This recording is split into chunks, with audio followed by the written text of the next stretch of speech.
پہ بیٹھے ہمارے معزز جج حضرات جو ہیں وہ کسی مخصوص ایجنڈے کے اعلی کار بن جائیں تو پھر یہ اشد ضروری ہے کہ پاکستان کے اندر ایک effective very well organized as per the law وہ ریفارمز جو ہیں پاکستان میں انٹروڈیوس کرائی جائیں اور ان ریفارمز کے لیے ایک ریسپی ایک پورے کا پورا روڈ میپ جو ہے کہ کہاں کہاں لیگل ریفارمز کی ضرورت ہے، کہاں الیکٹورل ریفارمز کرنی ہے ہم نے، کہاں ہماری جو ہے وہ اوورال اکنامک جو اس نوجوان کا آئی ٹی سے ریلیٹڈ اورینٹیشن ہے، کیپیسٹی بلڈنگ ہے، اس کو وہ تمام ایکسپوجر دینا اور اپنے ہمسایہ ممالک کے ساتھ جب ہم کمپیئر کرتے ہیں اور ان کی ایکسپورٹس کو دیکھتے ہیں تو اس میں آئی ٹی جو ہے وہ ٹاپ پہ ہمیں نظر آتی ہے کہ انٹرنیشنلی ان کی جو ہیومن ریسورس انویسٹمنٹ ہے، ہم دیکھیں انویسٹمنٹ کرتے ہیں پلوں پہ، اپنی سڑکوں پہ، اپنے نالوں پہ، اپنی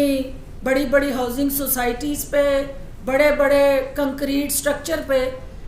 آئی پی پی یہ چاہتی ہے کہ ہمارا مستقبل جو ہے وہ ہمارا وہ نوجوان ہے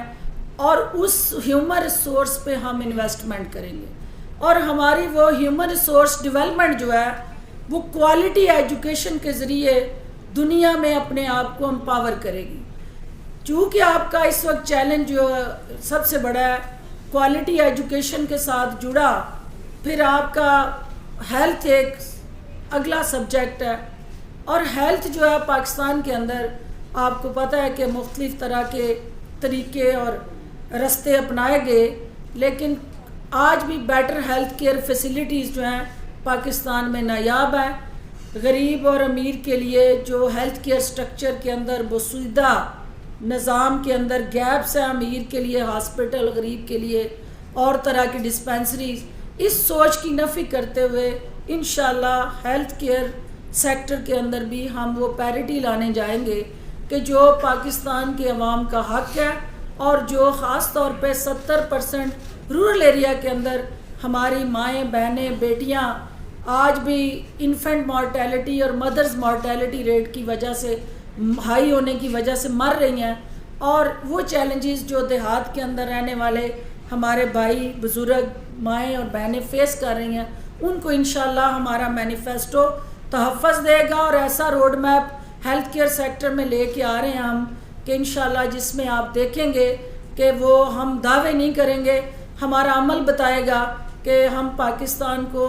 پریکٹیکلی بدلنے کے لیے کیا اقدامات کرتے ہیں، ہماری جماعت جو ہے وہ کس طرح ہیلتھ کیئر سیکٹر کے ساتھ وہ تمام international quality health practices, procedure اور میکنزم جو ہے وہ پاکستان میں متعارف کروائیں گے۔ تیسرا آپ کی اس یوتھ کے ساتھ جڑا چیلنج کیا ہے؟ آپ کا امپلائمنٹ ہے۔ اب آپ جب میں یوتھ کہتی ہوں تو اٹ مینس کہ میل اینڈ فیمیل یوتھ، اس فیمیل یوتھ میں 52% آپ کا جو ہے وہ وومن یوتھ ہے یا فیمیل یوتھ جو ہے ان یوٹیلائزڈ ایسٹ ہے، اور یہ میں ہمیشہ کہتی رہی ہوں کہ آج دنیا میں جو جنگیں ہیں وہ سرحدوں پہ اب نہیں ہو رہی ہیں، اب دنیا میں جو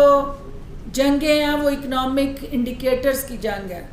آج اکنامک ہب کے اوپر ہر ملک جو ہے اپنی جنگ لڑ رہا ہے، اور وہ قوم کیسے اکنامک فرنٹ پہ ترقی کرے گی جو اپنی آدھی سے زیادہ فوج جو ہے اس کو ان یوٹیلائزڈ فوج کو اس محاذ پہ اکنامک فرنٹ پہ انگیج ہی نہیں کر رہی۔ تو لہٰذا وہ خواتین جو گھروں میں بیٹھی ہیں، وہ پڑھی لکھی ہیں یا وہ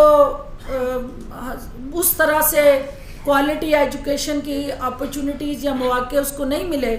لیکن ان کے اندر پوٹینشل ہے، کیپیبلٹی ہے، تو آئی پی پی ان خواتین کو ہنرمند بنا کے پاکستان کی مین سٹریم جو اکنامک امپاورمنٹ ہے اس کے اندر حصے دار بنا کے پاکستان کے اندر ایک وائٹل آرگن کے طور پہ ان کو انگیج کرنے جا رہی ہے، کیونکہ اس وقت آپ کا جسم کے دو بازو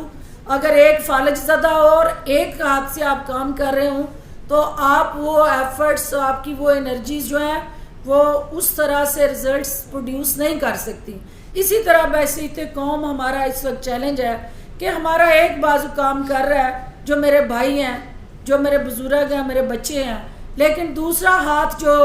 ہماری بہنیں, بیٹیاں اور مائیں ہیں وہ ان یوٹیلائزڈ ہے. اس کو ہم نے فالج زدہ قرار دے کے اپنے ساتھ پارٹنرشپ میں لائے نہیں. جب یہ دونوں ہاتھ ملیں گے, ایک باہمی پارٹنرشپ ہوگی, اکنامک فرنٹ پہ ہو, وہ سوشل پہ ہو, وہ آپ کے پولیٹیکل پہ ہو, وہ آپ کی اوورال سول سوسائٹی کے اندر ہو, تو چینج تب آنی ہے. صرف کہہ دینے سے کہ ہم نئے پاکستان یا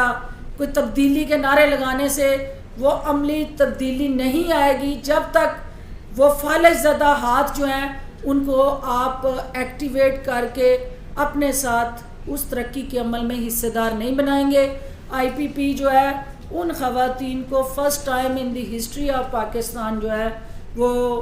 سوشلی, لیگلی, پولیٹیکلی اور اکنامکلی امپاور کرنے جا رہی ہے. اور اس کے اندر ہمارا وہ 52% اگر موبلائزیشن پاکستان میں ہو گئی, وہ کیسے کہ ہماری سوشو کلچر ریلیجیس ویلیوز ان بچیوں کو اگر کسی جگہ جاب ریسٹرکشن کی وجہ سے نہیں جانے دیتے, سیکیورٹی چیلنجز ہیں یا ہمارے معاشرتی رویے ایسے ہیں, تو آئی ٹی ایک ایسا سلوشن ہے کہ جو ہنرمند بیٹی جو ہے یا بہن جو ہے وہ گھر میں بیٹھ کے اپنے پاکستان کی تعمیر و ترقی میں حصہ ڈال سکتی ہے, اپنے خاندان کو جو ہے وہ بوجھ جو ہے وہ اس کا شیئر کر سکتی ہے. اس کے ساتھ ساتھ جتنے بھی ریفارمز ہیں, آپ نے دیکھا یہاں ریفارمز کے نعرے لگے, آپ نے دیکھا یہاں پہ ریفارمز کے نام پہ نوجوانوں کو بیوقوف بنایا گیا, اور یہاں پہ سابقہ ادوار میں ان نوجوانوں کے ذہنوں کے اندر پرانے پاکستان اور نئے پاکستان کے اندر الجھا کے اپنی دکانداری لگا کے جس طرح کا مال مویشی منڈی بنا کے اس معاشرے کو تقسیم کیا گیا, تو وہ جو تقسیم زدہ پاکستان ہے اس کی قیمت پوری قوم ادا کر رہی ہے. آج ہم پولرائز سوسائٹی میں بدل چکے ہیں. آج جو ہے ہم اس وقت جو ہے وہ کوئی لسانی سطح پہ, کوئی مذہبی سطح پہ, کوئی سیاسی سطح پہ جو ہے وہ آپس میں گروپ بندیاں بنا کے پاکستان کو کمزور کرنے, دانستہ کمزور کرنے کے عمل سے گزر رہا ہے. کیونکہ آپ کو پتہ ہے کہ ہم بحیثیت پاکستانی دنیا کے باہر جب جاتے ہیں, دنیا میں پاکستان سے باہر, تو ہمارے ہمسایہ ممالک میں جب کوئی پاکستانی باہر کسی جگہ تعارف کراتا ہے تو وہ پراؤڈلی کہتا ہے کہ میں فلاں ہوں, میں اس کا نام نہیں لوں گی, لیکن ہم فخر سے کہتے ہیں. کبھی کوئی اپنے آپ کو پی ٹی آئی کہتا ہے, کبھی نون لیگ کہتا ہے, کبھی پیپلز پارٹی بن جاتا ہے, یا کوئی بھی سیاسی جماعت جو ہے اس کا لیبل لگا کے, ٹھپا لگا کے دنیا میں بھی وہ پاکستان کی شناخت اور امیج بلڈنگ کی بجائے وہ ان سیاسی جماعتوں کے ہتھ کنڈے اور ان کی جو مضموم مقاصد اور عزائم ہیں ان کے ہاتھوں میں کھلونا بن جاتا ہے. تو استحکام پاکستان پارٹی جو ہے پاکستان کا جو تشخص ہے, پاکستان کا جو وقار ہے, پاکستان کا جو اصل حقیقی چہرہ ہے وہ دنیا کو دکھانے جا رہی ہے. اور استحکام پاکستان پارٹی جو ہے وہ پورے پاکستان سے باہر بیٹھے, اندر اور باہر بیٹھے پاکستانیوں کو یکجا کر کے یونائٹڈ پاکستان کے ساتھ جوڑ کے ان کی طاقت سے پاکستان کو طاقتور بنانا چاہتی ہے. اس کے ساتھ ساتھ چونکہ آپ نے کل دیکھا کہ جو ریفارمز کی بات ہم ڈسکشن میں تو لاتے رہے, لیکن وہ ریفارمز جو تھیں وہ آپ کی اس وقت لیگل ریفارمز سب سے بڑا چیلنج پاکستان کا, کہ جب ہر ادارہ اپنے دائرہ کار میں کام کرے گا تو پاکستان مضبوط ہوگا. اب ہر ادارے کے اندر جو سب سے زیادہ میرا ستایا, آپ کا ستایا, نظام کا ستایا جس ادارے پہ جا کے دستک دیتا ہے وہ عدالتیں, جب وہاں پہ انصاف کے ترازو جو ہیں اور ان کے جو پلڑے ہیں وہ من پسند جھکاؤ کی طرف چلے جائیں گے اور قانون کی کتاب جو ہے وہ کھلونا بن جائے گی, اور وہاں بیٹھے لوگ جو ہیں وہ ایسا کھلواڑ کریں گے کہ وہاں پہ وہ کورٹس جو ہیں وہ لیبلائز ہو جائیں, پولیٹیسائز ہو جائیں, وہاں پہ بیٹھے ہمارے معزز جج حضرات جو ہیں وہ کسی مخصوص ایجنڈے کے اعلی کار بن جائیں, تو پھر یہ ضروری ہے کہ پاکستان کے اندر ایک effective very well organized as per the law وہ ریفارمز جو ہیں پاکستان میں انٹروڈیوس کرائی جائیں، اور ان ریفارمز کے لیے ایک ریسپی، ایک پورے کا پورا روڈ میپ جو ہے کہ کہاں کہاں لیگل ریفارمز کی ضرورت ہے، کہاں الیکٹورل ریفارمز کرنی ہے ہم نے، کہاں ہماری جو ہے وہ اوورآل اکنامک ریفارمز کی ضرورت ہے، اور جو اوورآل پاکستان کے اندر جو ہے رول آف لا کی بات تو آپ سنتے رہے، لیکن رول آف لا آپ کو پاکستان میں ابھی تک دیکھنے کو نہیں ملا۔ یہ وہ تلخ حقیقت ہے جو ہر بندہ جانتا ہے، سمجھتا ہے، لیکن اس پہ بات نہیں کرتا، اور کرتا بھی ہے تو شرما شرما کے کرتا ہے، کیونکہ اس کے کانسیکوینسز شاید اس کو اپنی اپنی سطح پہ ایک ڈیفرنٹ انداز سے فیس کرنے پڑتے ہیں۔